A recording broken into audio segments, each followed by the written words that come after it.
Israel और Iran की जंग को रुके हुए एक हफ्ता भी पूरा नहीं हुआ। एक बार फिर से जंग की गर्जना कैसे सुनाई देने लगी है और कहा तो ये जा रहा है कि एक हफ्ते के अंदर इसराइल ईरान पर हमला करेगा। इस बार का हमला पहली बार के हमले से ज्यादा बड़ा और भीषण होगा। अमेरिका इस बार बढ़ चढ़कर कैसे हिस्सा लेगा और साथ ही ईरान के सरकारी टीवी चैनल पर वहां के रक्षा विशेषज्ञ इब्राहिम मोताकी ने एक इंटरव्यू दिया। उन्होंने कहा कि उनके पास इजरायल के दूसरे हमले के इनपुट हैं। उन्होंने यह भी कहा कि अमेरिका और इजरायल मिलकर मध्य पूर्व में विरोधियों का सफाया करना चाहते हैं, इसलिए ईरान को पहले निशाना बनाया जा रहा है। हालांकि हफ्ते भर में ईरान पर इजरायली हमले को लेकर यह बहुत बड़ा दावा किया जा रहा है।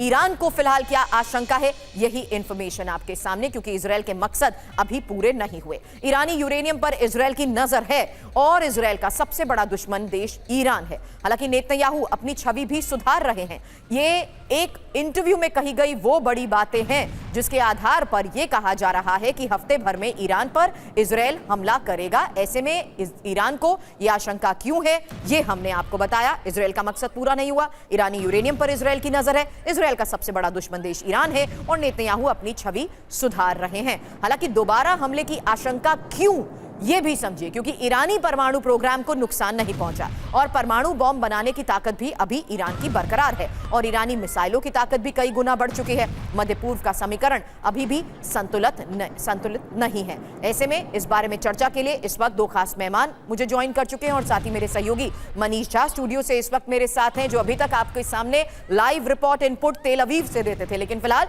वापस हमारे साथ स्टूडियो में मौजूद हैं और आज के सिनेरियो में किस स्तर पर हमले की योजना बन रही है, क्या बड़े दावे किए जा रहे हैं, समझना जरूरी है मनीष। इस बीच मेजर जनरल रिटायर्ड अनुज माथुर सर डिफेंस एक्सपर्ट के तौर पर हमें ज्वाइन कर चुके हैं और पथिकृत पायने जियोपॉलिटिकल एक्सपर्ट इस वक्त हमारे साथ हैं। आप दोनों का बहुत बहुत स्वागत है। सबसे पहले अनुज माथुर सर, सवाल उस लिहाज से कर रही हूं जहां बड़े दावे किए जा रहे थे कि कैसे दोनों ने टाइम बाय करते हुए बड़े दावे किए कि अब अगर हमला होगा तो और ज्यादा उग्र होगा। ऐसे में एक हफ्ते के अंदर हमले का जो दावा किया जा रहा है, लगता है मुमकिन है?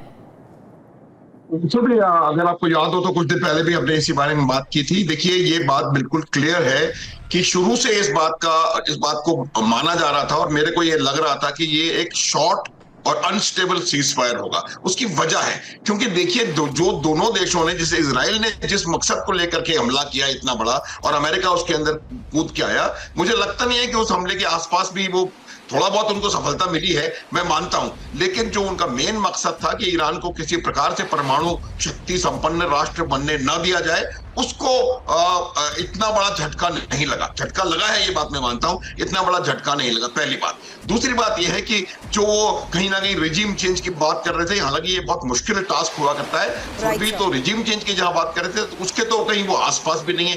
तो जब उनको अपने उद्देश्यों को नहीं पालेंगे तो इसको स्टेबल नहीं हो पाएगा ये सीज फायर। दूसरी बात यह है कि वो चाह रहे थे कि किसी ना किसी तरीके से इजराइल की जो मिसाइल पावर है उसको कम किया जाए, क्योंकि उन्होंने ईरान के जो स्काइज हैं, जो एयर उसके ऊपर पूरी तरह से एयर स्पेस में कब्जा कर लिया था।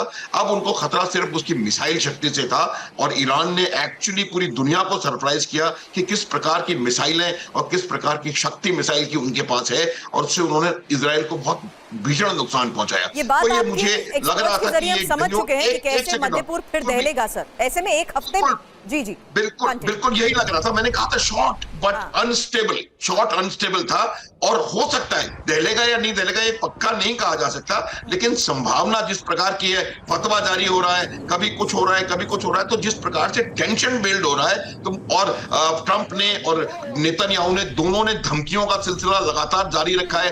कभी कहते हैं मैं पैसे दे दूंगा, कभी कहते हैं मैं खामनेई को बचा लिया। तो इस तरह की जो चीजें हैं उससे ये लग रहा है मुझे कि ये जो टेंशन है ये बढ़ेगा